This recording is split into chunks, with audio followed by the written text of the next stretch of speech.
William, hopefully your favorite videographer from Two Hats Publishing. I welcome you to another Two Hats special of community events. Let's look in and see what's really happening.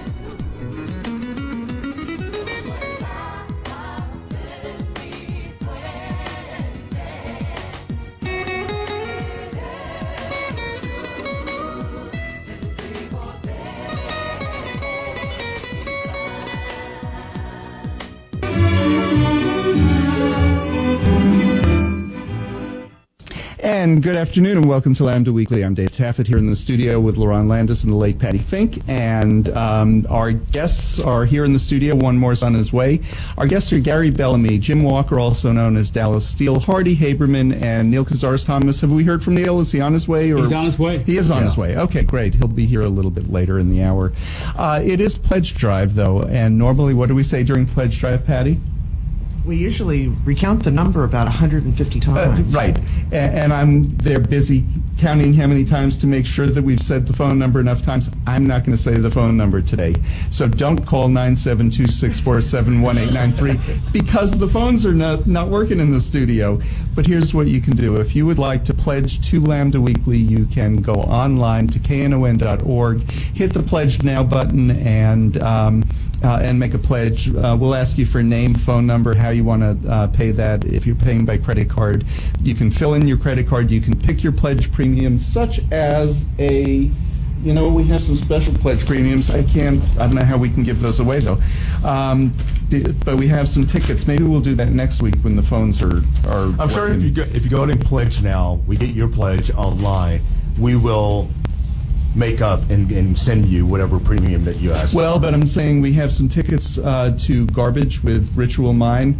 Garbage the band, not the stuff that's all over the studio here. Yeah, but that's on Thursday, October 11th. The doors open at 7. The show's at 8. It's at House of Blues, and that's we have one pair of tickets with a $60 pledge. If that's something that you would like, fill that in, and if 2 people are filling that in, whoever got in there first is going to get that, and put in an alternate, and just tell them you understand that we're KNON. Work with us. Work with us today, right? Are the Katie Lang tickets already gone from last week? I don't see Katie Lang tickets here. Okay, I think those are gone. I can't imagine that they wouldn't be.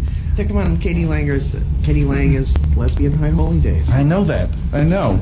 So we have tickets for the B-52s, though, and we have just one pair to give away. That's for a $70 pledge. The B-52s, $70 pledge. Doors at 7, also at House of Blues, which is at 2200 North Lamar. If you would like those tickets, again, just put in B-52s tickets.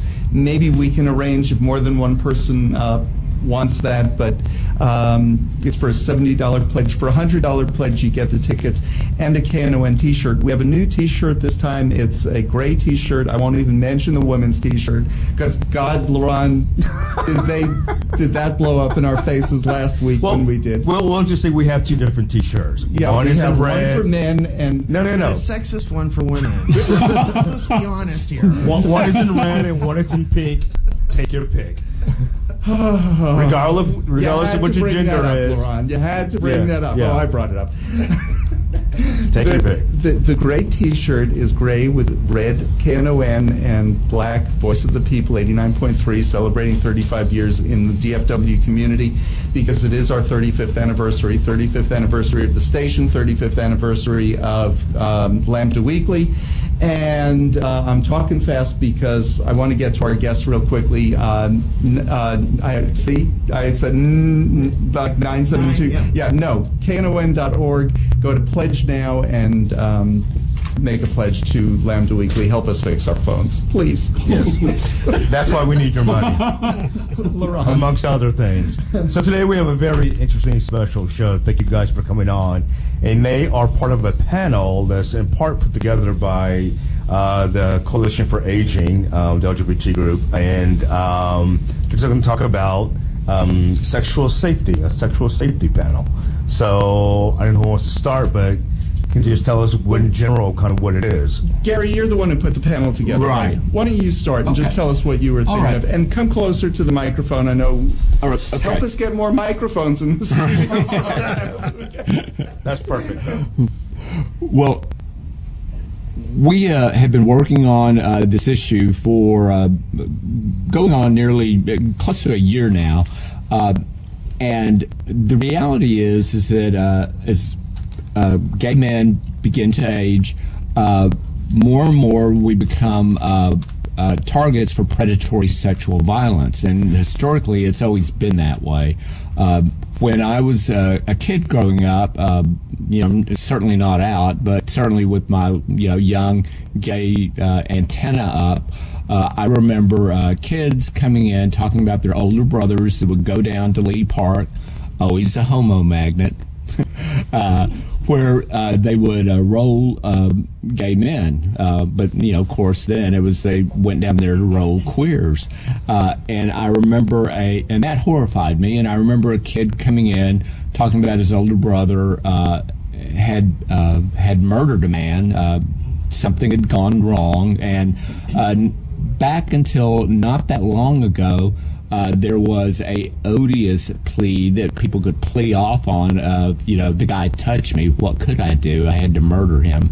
So I doubt if I'm sure the kid went to trial, but nothing ever happened. It was a blip on that, a little we all delinquent remember screen. Judge Hampton, who famously said, and this was a lesbian rape case, but he famously said, I'd only give her a... It wasn't. It was a murder of two men. Oh, that's right. I'm confusing those two cases, because there was another one that involved a lesbian, and one of the this court was officials... two men, Yeah. and one of them, the younger one, they'd gone to Rivershine Park after the bar, probably half drunk, and they had some takeout food, and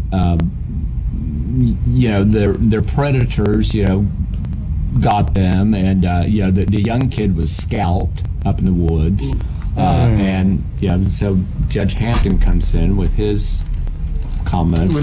And the one I was thinking of was another one, and it was very similar comments. Right. It was a lesbian who was raped, and she helped the DA, worked with the DA. She reported the rape. She identified the rapist. She testified. She did everything that the city had asked her for, the county, in the prosecution. And one of the court officials came out and said, I'd only give her a few weeks or give him a few weeks for raping just a lesbian. Yeah. And I mean, how outrageous is that kind of talk on behalf of, from a court? We haven't seen that kind of thing recently, and in fact this week Neil Cazares Thomas's assistant last year was murdered.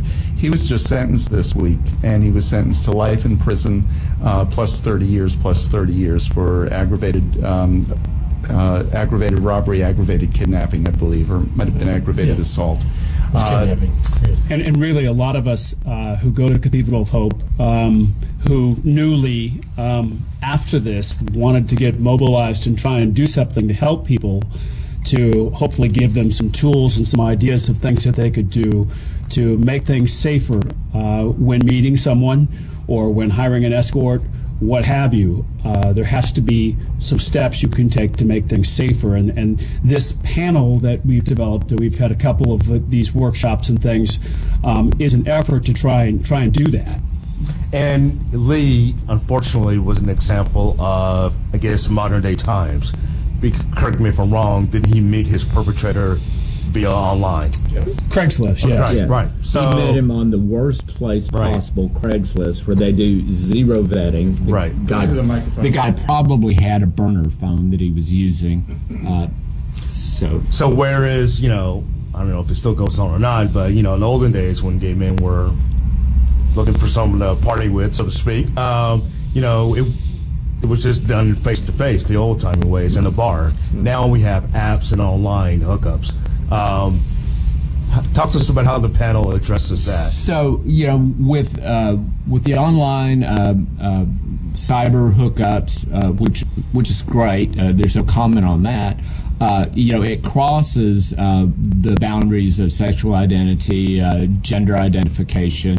It's an issue that men, women, young and old, have to be aware of, is that when you're making these hookups, there is the potential that there could be a a sexual predator that's behind that, and there's things, online, as we know, even on Facebook pages, where people are catfishing. They put up a picture of Dallas here, and they get meat when they answer the door. Not just catfishing, but I would also say that there's a number of people out there for financial gain that are looking for someone to somehow blackmail or scam, and there's a certain amount of shame that we still have here in Dallas with people who are hooking up or people who are hiring escorts. So the people who are doing that don't necessarily say, "Hey, I'm going to meet this person at such and such a time. If you don't hear from me in an hour, call, check in, or tell someone." But I mean, that's kind of the number one thing, is you need to be letting someone know that you're meeting this person, especially if you haven't met them before or don't know them well. Meet them in person, tell someone.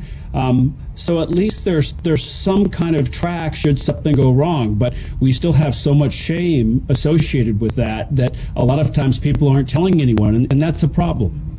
And one of the problems with Lee's murder last year was he did have somebody who was coming over. His partner was coming over and discovered the body. It was just simply too late. Right. Yeah, I mean, I don't think that obviously you can't prevent everything, right. But I think there are steps you can take, and one of them, we talked about this in the pre-show here with Hardy. Hardy is from the leather community, where things are different in terms of you have practices that have the potential for injury if they're not done right.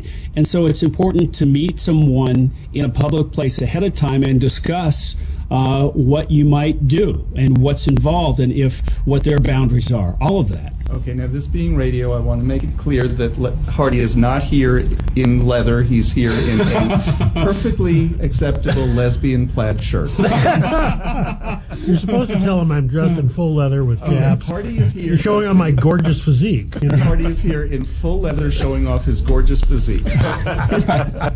No, Hardy, you did have some lesbian today. You did have some really good suggestions in the pre-show. Tell us about some of those. Yeah, I think one of the things that, and this is not, everybody doesn't do this, so there are no, when I say this, there are no hard and fast rules in the leather community, but there's some general guidelines of common sense that people take, and one of them is, if you're not meeting somebody in person, even if you meet them in person, picking them up in the bar and taking them home is not necessarily the best idea.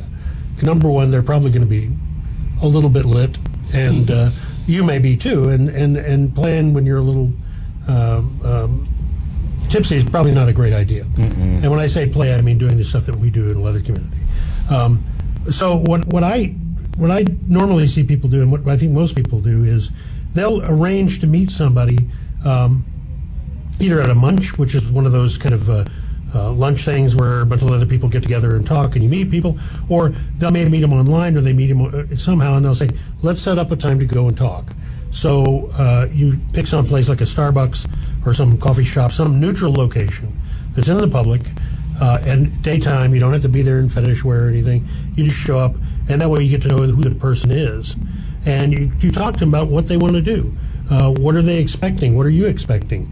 And really what you end up doing is you're coming up with a collaboration. You're not trying to tempt anybody. It's collaboration, negotiation. And you come up with exactly what you want to try. And so at that point, then you say, let's set a date to do it. Now, maybe that evening, or maybe next week, or whatever. But you've still got time to. They can pull out. They can say, no, I don't want to do this. And then when you meet up and you finally do get together and play or do whatever, you kind of know what to expect. And the idea of calling somebody and letting them know, safe calls are always a great idea. Mm-hmm. And a lot of times what people's other community will do is say, especially, and not so much men, but I know that women, when they're playing with other women or playing with men, they will set up what's called a safe call. So I'm going to call my friend at such and such time. And if they don't get a call from me, they know where I am. And everybody knows this is going to go on. So you just make sure that they call, check in, everybody's fine. And what it does is it lets people know, it gives the person who's playing, who has the safe call, an out. And it also sort of a check on the person they're playing with. If they know somebody else knows they're there, it makes you a little more responsible. Not that there are a lot of people who are irresponsible, but that's the case. And I was going to say that's the same thing if you're hiring an escort. I've been escorting about 4 years, and I have a person I check in with, and I have a code word. One word for everything's fine, another word for everything is not fine. The person who you're with, when I first meet them, I will say, first off, I have to check in with this person so they know that I'm checking in, that I've arrived. And I say afterwards, I'll have to check in with them again. And so they're on notice that if they don't hear from me, someone will know about it. Someone will be coming, whether that's the police or a friend. Someone will know. Okay, so that I have a helps. question about that. Yeah. Does that ever creep out the other person? I don't think it creeps them out because And here's what I'm thinking. Depending upon the wording and the way the person's hearing it, right. Are they thinking, oh, he's checking in with his pimp? I don't think they think that. I think that because I preface it as a matter of safety, for your safety and mine. I'm checking in with this person, and you know what? If you're hiring someone, or just as Hardy said, hooking up with someone, I highly advise that. I wouldn't look down on someone who has to check in with perhaps their partner or best friend. And the other side of it, going in the complete opposite direction, does anybody ever see that and or hear that and think, oh, he's calling the police, he's actually with the police and this was a setup? No, I generally don't think so, because it probably wouldn't have got that far at that point. I've never had anyone be uncomfortable with that at all. And given today's environment and the things that happen, I don't think anyone would be too surprised that you would check in with someone. Okay. The other thing that Hardy mentioned that I would touch on briefly is about people under the influence. I don't accept clients who are under the influence of anything. I don't use drugs of any kind, and if I did, I certainly would not be going to meet a client on drugs. That person is likely to forget they hired you, likely to forget to pay you, or might hurt you, or something might happen to them, all of which are not good outcomes. Or it just be some kind of accident that was completely unintended. Right. Yeah. We need to take a break. You're listening to Lambda Weekly on 89.3 Knon FM. I'm Dave Taffet here in the studio with Lerone Landis and the late Patti Fink, and our guests today are Gary Bellomy, Jim Walker, also known as Dallas Steele, Hardy Haberman, and on his way is Neil Cazares-Thomas. Hopefully he'll be here in a few minutes. It is Pledge Drive. I do want to point that out. Normally we'd be telling you to give us a call, but our studio phones are not working this afternoon. So what we'd like you to do, if you'd like to make a pledge, go online to knon.org and don't just call. When it asks you for some information, don't just say that you're pledging to Lambda Weekly. Please pledge to the poor, pitiful Lambda Weekly, because nothing here is working right today. And you can even put that on the memo line. On the memo line, the poor, poor pathetic pitiful Lambda Weekly. If you go online, you can. You'll see a full line of what our pledge premiums are. You can choose one of those, like our new KNON T-shirt, because you can never have enough KNON T-shirts. I have a full dresser full of them, and I only wear them here. No, I know. Patti and I both, we have this collection. So give us a call, give us a click at knon.org. Hit pledge now and pledge to Lambda Weekly, the poor, pathetic talk show that's celebrating its 35th anniversary this month. We'll be back with more right after this. This is Rollins Gelland, and I'm listening to Lambda Weekly on 89.3, and darn glad to be doing it. And welcome back to Lambda Weekly. I'm Dave Taffet with Lerone and Patti, and our guests are Gary Bellomy, Jim Walker, and Dallas Steele, Hardy Haberman, and Lerone. So, yeah, we're talking about these guys with sexual safety panel.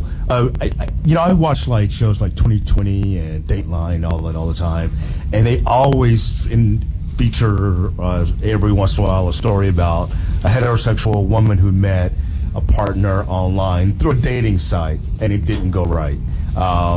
Sometimes it has ended in murder, sometimes it ended in rape, or just being swindled. But point is, they always just focus on ladies. And sometimes I tend to think that they don't talk about the guys being swindled or getting hurt or killed or whatever, because maybe they think, oh, guys can take care of themselves. That's not always the case. I think there's a lot of shame involved with that when men are victims, whether they're straight men or gay men, I think there's a lot of, oh, that doesn't happen to us, or, I'm not going to tell anyone about this because I feel embarrassed. Right. And that's sad, because it's something we need to talk about. Right. And I think the takeaway from the previous conversation is to really find somebody that you can trust, whether it's a best friend, a partner, somebody you just talk about this stuff with, someone just knows you, and have them on hold. If everyone can do that, I think it'll be a safer world. And one reason we're really doing this is because a lot of us in this room are beginning to age, and we have seen a lot. Oh, thank you. we have to jump in here on this side of the table to say we're not participating in that. Right. But we've accomplished a lot as in this community, and we find as we age, we still have a whole lot to accomplish. And one of those things is this very topic that we're talking today, because this community are not victims, and this is a victimizing situation, and we're going to do our darndest to eradicate this situation. Yeah, before the show, I did ask you guys, I know you guys aren't statisticians, but do you have an idea of, are most gay men using apps to hook up these days, or are they still using the bars? Well, I would say, regardless of age, probably 90% of gay men use apps. And if they do go to the bars, what are they doing? They're on their apps at the bars. There may be 100 guys in the bar, but they're on their phone trying to find someone, because people don't talk to each other anymore. They really don't. It's sad. I used to have a roommate. This is back early 80s.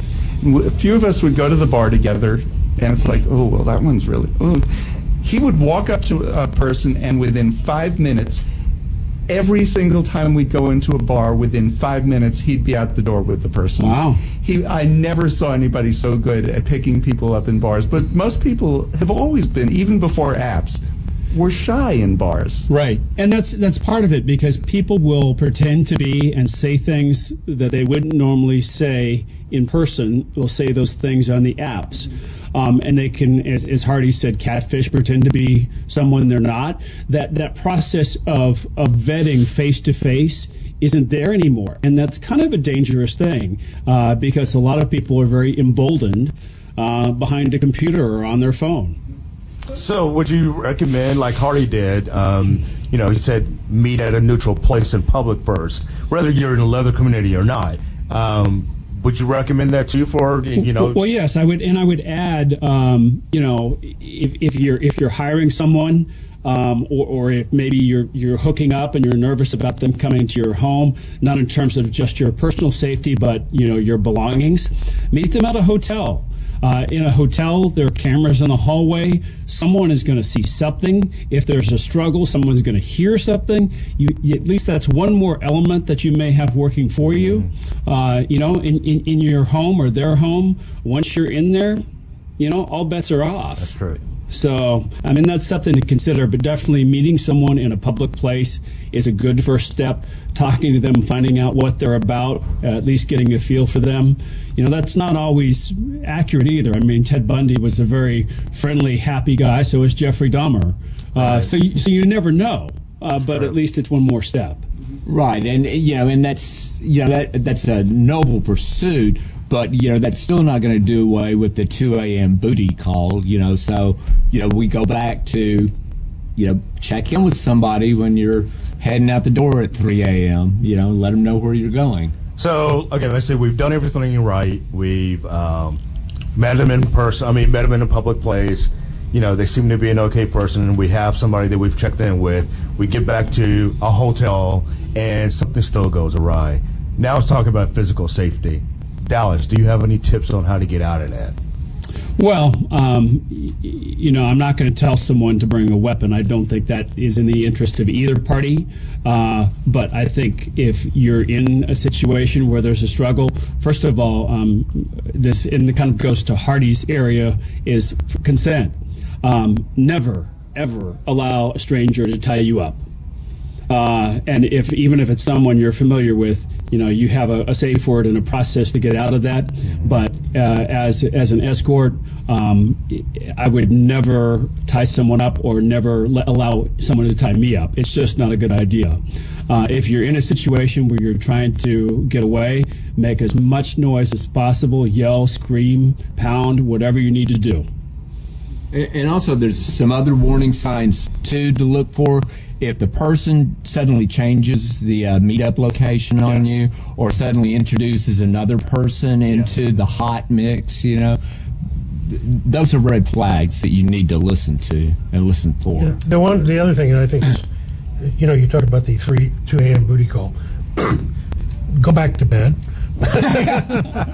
That's never a good idea. Nothing good happens at 2 a.m. It really doesn't. Good. It's like when I was much younger, we used to stay to the bars till after hours, and there was a song I think Ray Wiley Hubbard sang called "Armadillos Get Prettier at Closing Time," and you make bad decisions, and so that's not the time to do it. All right. Yeah, my phone is off at 11 p.m., and I hear other escorts say, well, you miss out on a lot of business. You know what? If you're calling me at 2 a.m., chances are you're effed up. And if you're effed up, I go over there. You're going to forget that you called me and be asleep or passed out. You're not going to pay me. You're going to forget that you hired me. You could pass out. Something bad could happen. Nothing good happens at 2 a.m. It really doesn't. And the people who are going to be quality clients are not the ones that are calling you at 2 a.m. They're just not. Do you find you get a lot of repeat business? Yes, I mean, most of my clients, probably 75% are repeats. So you've developed a clientele. So again, what you've done is you've protected yourself by developing that clientele. Right, yeah. I mean, you definitely, after you've been with someone 2 or 3 times, you know what to expect, and they know what to expect from you, and it's a good arrangement once you find someone that you click with on both sides. And let's take that to other people who are just using the apps. What about the idea of, all of them have friend lists on them of some sort, of instead of a new person each time, the idea of it's okay to go out with somebody. It's okay to continue. You're talking relationship here. No, Danger. I'm talking relationship. Yeah, you're talking about danger. I'm talking about, you have 5, 10, whatever, people who you regularly see instead of always looking for that new person. Right. Let me address something there. What you're talking about is what I consider family, extended family, or family of choice.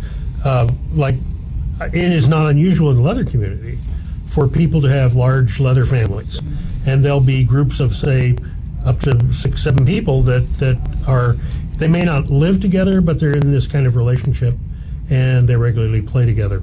That kind of thing is not that unusual, and it doesn't detract from in their primary relationships, perhaps. They may or may not be poly, but I think there's a lot to be said for extended families, especially for safety. Right. Because what I'm talking about it for is instead of each time you go online finding another person, right? Each time you go online, look for people that you know. Yeah. Now, is that going to work the first time you've gone online? No. But if you're the type of person who every Saturday night goes online, it's certainly a good thought. Yeah. It's at different strokes. Yeah, I mean, there's some people that, I have good friends that, have never slept with the same person twice. Yeah, that's their preference. Yes, good friends. Very busy. I know someone who... You're just telling us how old he is. That's an awful lot of Saturday nights. Yeah, really. Hey, David, let me jump in with another thing, too. This committee really thinks that for the group that we're trying to target, older gay men, that talking, having a good, big boy, big girl talk about engaging sex workers is something that's real positive because, we're trying to get people away from that, thing in their head of the shame or that, men particularly, I can't speak for women, we have this image of ourselves and, that image dies hard, because there's a time in a young gay man's life an older gay man's life where you become invisible. You are not the commodity you were 10 or 15 years ago. And you're the one that doesn't catch up as quickly, everybody else is looking straight through you. So going to a bar and trying to, find some 30-year-old that's going to think you're all that is not going to work. That doesn't mean you can't have that 30-year-old, but maybe you need to think about different ways to approach that and having a conversation and considering sex workers is a really good, positive way for you to do what you want to do it safely, and do it with somebody that respects you, respects your age, and understand and gives you exactly what you want. I would add that probably 75% of my clients are men over 50 and a good portion over 60, and many of them are partnered, have been partnered 20 or more years or married perhaps to a woman, and they're not looking for a relationship. Mm-hmm. They're looking for a one-night fantasy or a reoccurring thing. It's not that they're unhappy at home. Mm-hmm. It's not that they're unattractive. They just they want something different, and that's where they're coming from. I just want to take a break for a second. Gary, you said you can't speak for women. Of course, I can. It is Pledge Drive. And I do want to mention that we have several pledge premiums. One of them is a really pretty women's T-shirt. Now, let's stop. It's in pink, and it's in that women's cut. And if you want that, even if you're a guy, you can get that. But it would be great if we didn't have, we had either more options or less options. But one for women's and one called men's is problematic. It is problematic. So just pick whichever one you want. So if you're... I'm about to post a picture of the fantastic unisex shirt. There you go. There you go. Patti, there's just not enough room for the girls in those. Now, normally I would say... it goes up to 5XL. It does go up to 5XL, and we know that you and Aaron like to share the same shirt at the same time. I'd tell you, give us a call. Our phones in the studio are not working, so we'd love you to go online, knon.org, and click the Pledge Now button, and a list of all of the pledge premiums will come up. We do have tickets for the B-52s for a $70 pledge. If you'd like those tickets, we only have one set because it's online. 2 people might pledge for it or might ask for it. Put that down. Put down an alternative pledge premium if we don't have any more tickets left to that. Normally, what we do is when we have a certain number of tickets, we're counting down in the studio, and then we don't promote it anymore. I don't want those tickets to go to waste because B-52s will be playing at House of Blues in October. Was it? I don't have that in front of me. Right. I cannot get away from giving that phone number. knon.org is is how you can get us online, and just put down that you're pledging to Lambda Weekly, that can't do a pledge show after 35 years of doing pledge shows. We'd like to welcome to our panel Neil Cazares-Thomas. He is the senior pastor of Cathedral of Hope. Welcome, Neil. Hi, David. How are you doing? Good. Always a pleasure to have you on. I'm sure you were listening in the car. He's going, no, I wasn't listening. We were talking a little bit earlier about how this relates to the sentencing this week of the person who murdered who murdered Lee, who was your assistant at the church.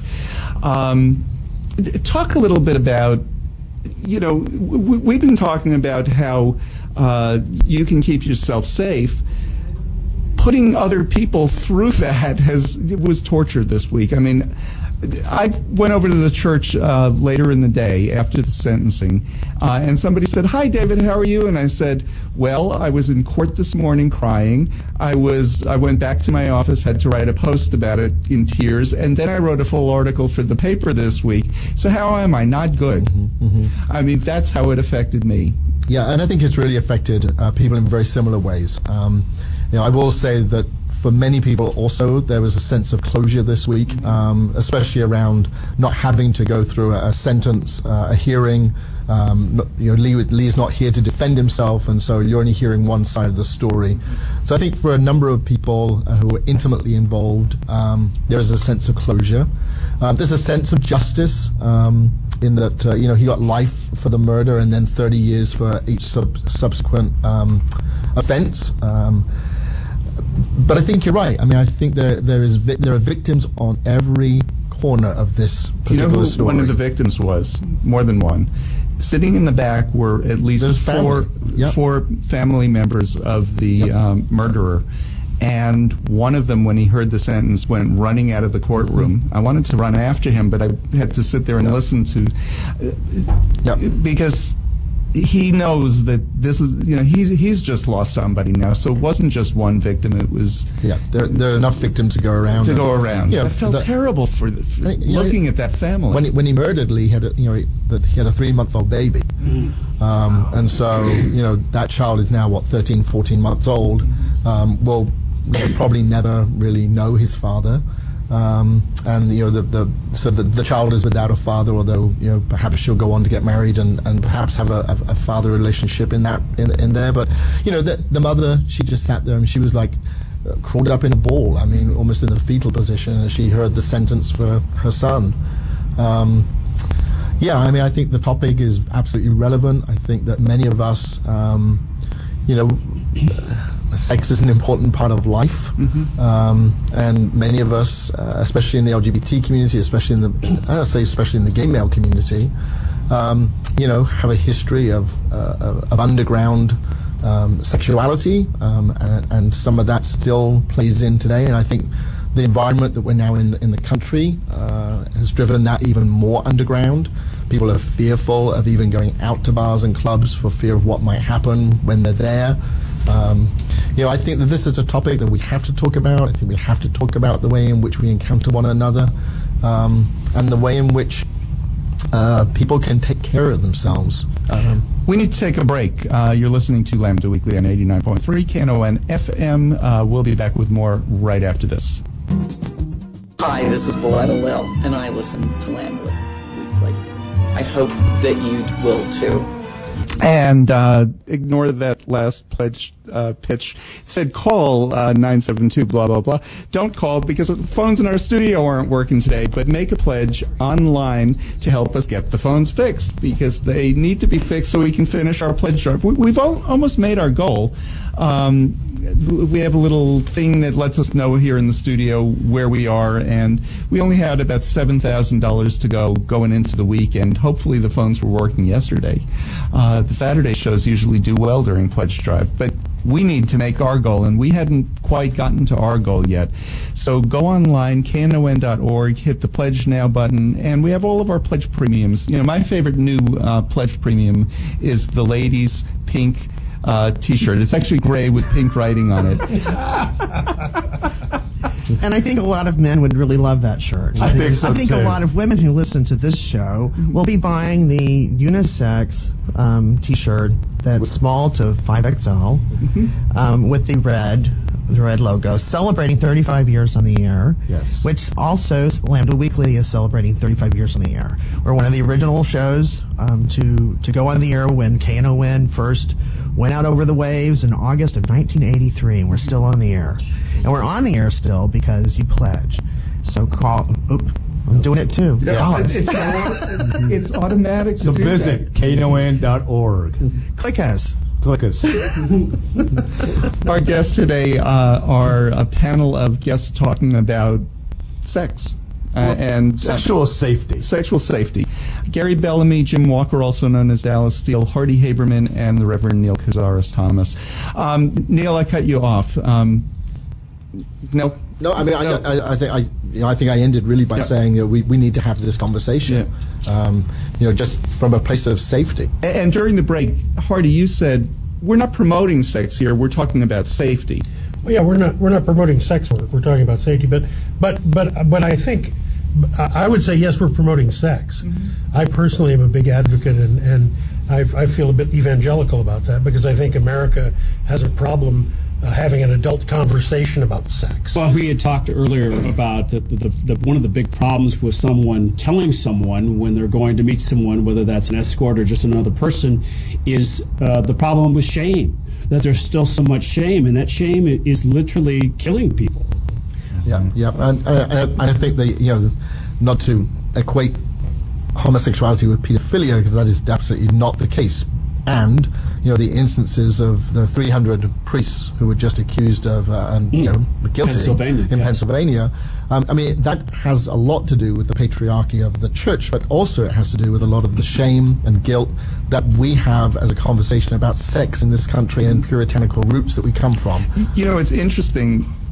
Pastor Jeffress has been down at First Baptist Church, has been standing at the president's side, defending him every time, I grabbed her, whatever, and then he's there. So you were saying that gay men who are known for, or the stereotype is having sex.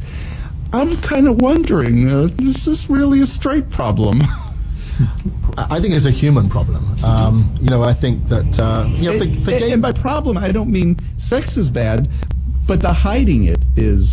Oh no! I mean, I think when you know that you come from puritanical places, that sex is seen as dirty, guilty, and for some reason anti-religious or anti-Christian. And then you have a whole institution that's patriarchal in its system, and that's not just the Roman Catholic Church, that's most churches. And then you add to that a layer of homosexuality, which is seen as something less than being a man. I mean, you've got a cocktail there for folks to take that shame and guilt to an absolutely another level. I do have something to contribute. I agree with that. I do agree with that because this is a country that cannot. They have a national freak out when a woman breastfeeds her child. Mm-hmm. Yes. Mm-hmm. And we had an attorney general under George W. Bush who insisted on covering a statue, a beautiful work of art, because the woman's breast was exposed. And it would appear in photos while he was giving remarks. And that's ridiculous. Mm-hmm. That's just ridiculous. And it's not even human. No. Well, we chop off men's penises on statues here. I mean, the statue of David's got covered up with a fig leaf. Right. I mean, we don't understand that this roots from this place of shame and guilt about sexuality that is completely shrouded in religious overtones. We're never going to have a decent conversation about sex and sexuality and safety. Let's go back to safety for a little bit. This word has come up a couple of times. Catfishing. How do you address the issue for someone who's maybe on an app, they hook up, and the person on the other end has no intention of having sex with you? Their only intention is to rob you. Oh, goodness, I don't know about the robbing aspect, but I have that happen all the time where people use my photos as their own. I've had this happen where someone uses a photo on an app, solicits someone for a webcam show, and then scams them for their credit card. That's happened almost $10,000 worth in the last year. And these people come back to me and say, you stole from me. I didn't steal from you. Someone was using the photo and you trusted them with their credit card number. My advice online is don't trust anyone. Until you can actually meet them in person or perhaps talk to them somehow. It's just too dangerous. The rule is on an app, never give a credit card number unless you're paying for Grindr or whatever. But or it's a secure website where it's a trusted site, Amazon or something like that. But yeah, if someone's asking for your credit card number one-on-one, heck no. No. Right. Ever. David, before we get away, I want to mention the next project that's coming out for us on this. Sure. Go ahead. Okay.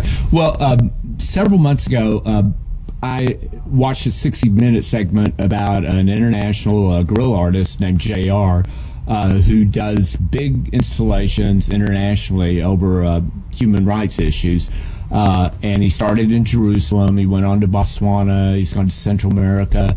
The picture of the child leaning over the wall, the supposed wall that we're going to have built by our president, that's his.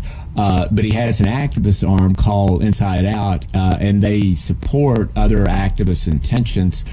So they agreed to do a photo installation here, not at the scale that he does them because there's several stories high, but they've agreed to reproduce images in 3x6 for us. So my initial intention was that they need 50 images. I was going to get 25 perpetrators and 25 victims. That stuff is very, very sensitive and hard to get hold of. And I think that for a lot of us that have worked in social justice issues, getting families in this community to sign on to the use of that doesn't happen. So I hit a brick wall. I had an epiphany a couple of weeks ago. So I've redone that to where we can now move forward with it. And instead of giving time to the perpetrators, we're going to concentrate on the image of one victim and then 49 other people whose lives were either affected, but their lives were affected by either his life or his death. So it becomes a memorial for that person, and we want to try to do that. Hopefully, move forward and have it done around Gay Pride Week. So this year. This year. Okay, yes. so that really is moving along. Where's this going to be?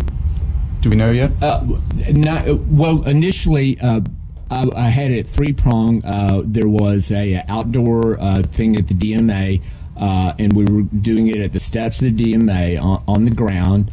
We were going to do it guerrilla style in the neighborhood at Cedar Springs and Throckmorton, and then on Dragon Street at a pretty prominent gallery. The gallery's still there, and I have some thoughts about maybe being able to use it in the parade. We'll see. Okay, interesting.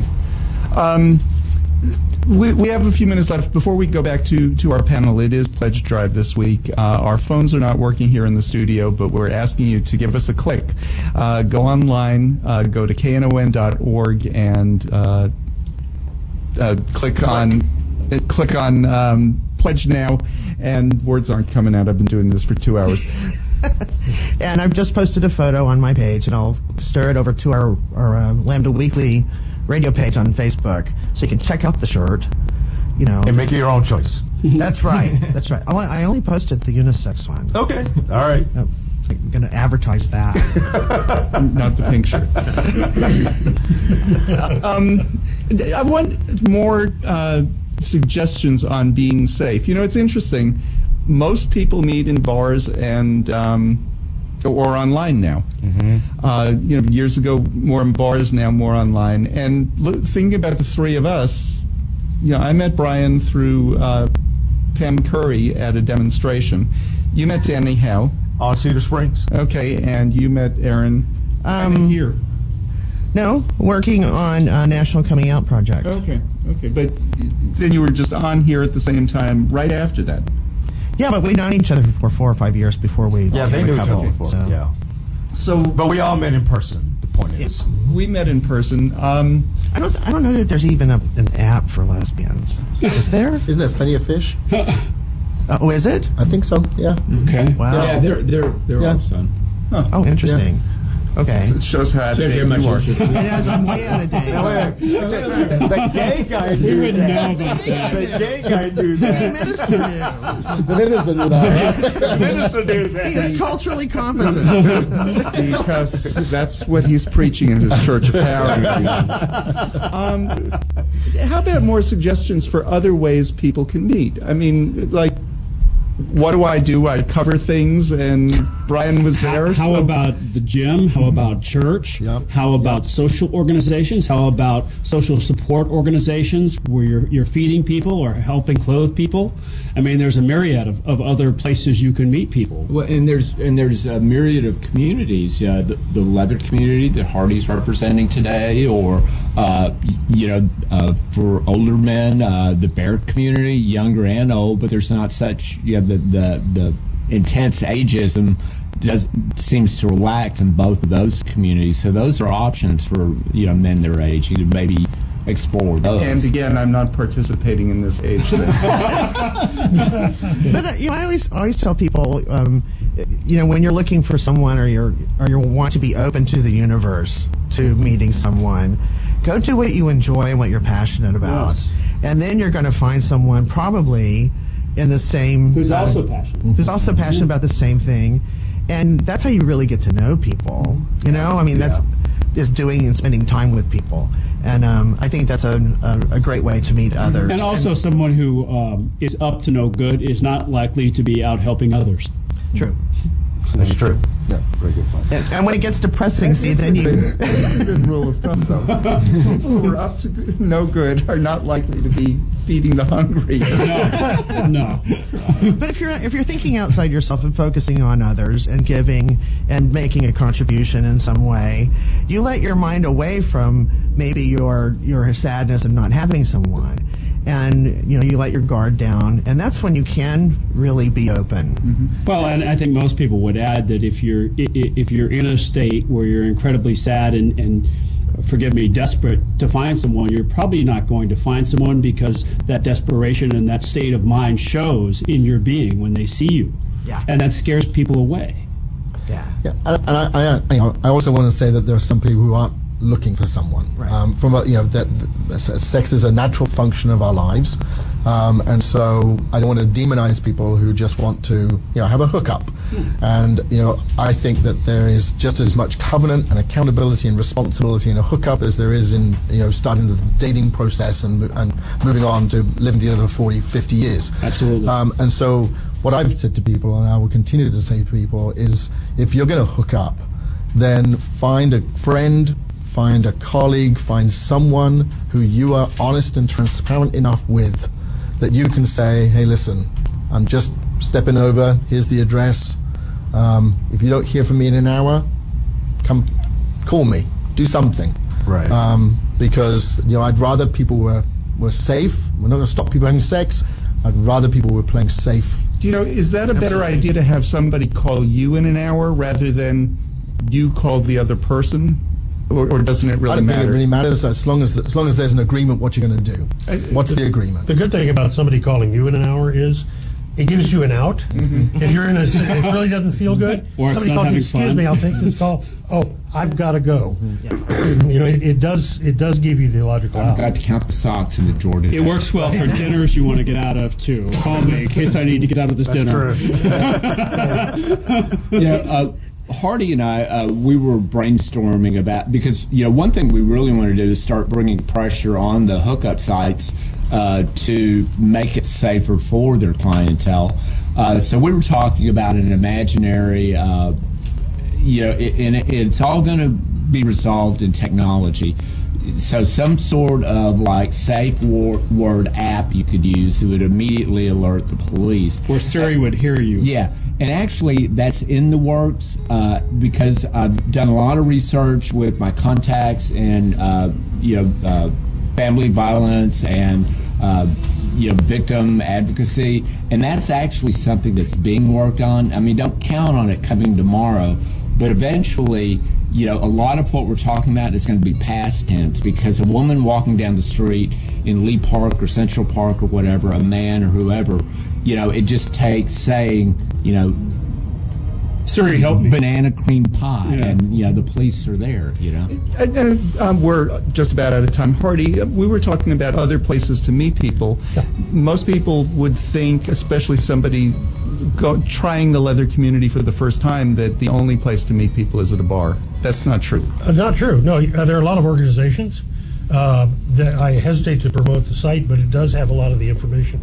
A site called fetlife.com, and they have what's going on. Like there are munches in town every month for straight organizations, for gay organizations, and there are lots of places to meet people that way. And when you meet somebody through like a club, you probably have a better idea that they've got some stake in that. So, and I did just want to mention, people go to all kinds of churches around the city, but churches like North Haven United Methodist or Oak Lawn United Methodist that have large gay populations, your church has thousands of gay people going. Neil, that's good. I mean, straight people have met their life partners in churches for centuries and synagogues. Church is a great place to go and meet people who have some. And I want to thank everybody. Neil Cazares Thomas, Senior Pastor of Cathedral of Hope, Hardy Haberman, Jim Walker, also known as Dallas Steele, and Gary Bellomy, who I know I know you for years and years. We were on the Dallas Gay Alliance board. I was old then, and he's perpetually young. About 30 years ago. About 30 years ago, we were on this. For all of us here at Lambda Weekly, thanks for tuning in. And go to knon.org to make a pledge. Yeah,